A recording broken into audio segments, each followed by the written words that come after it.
દ્વારિકાધીશની જય. આપણે ટીટોડીના ઈંડા જોઈએ, ઈંડા પાસે જઈએ. જો ટીટોડી બેઠી છે. આ લોકોએ હતી કે ઈંડા ક્યાં મૂક્યા છે એ પ્રમાણે વરસાદ આવે, વરસાદના એંધાણ હોય છે.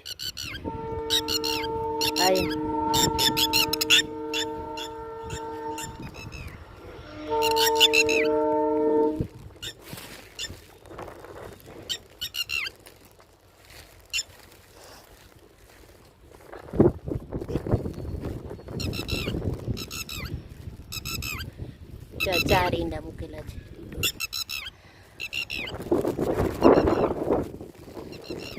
ટીટોડી આવવા નથી દેતી. દ્વારિકાધીશની જે અહીંયા છે ટીટોડીના ઈંડા.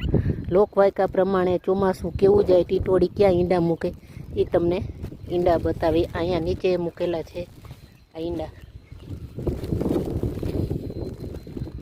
ટીટોડીના ઈંડા. 4 ઈંડા.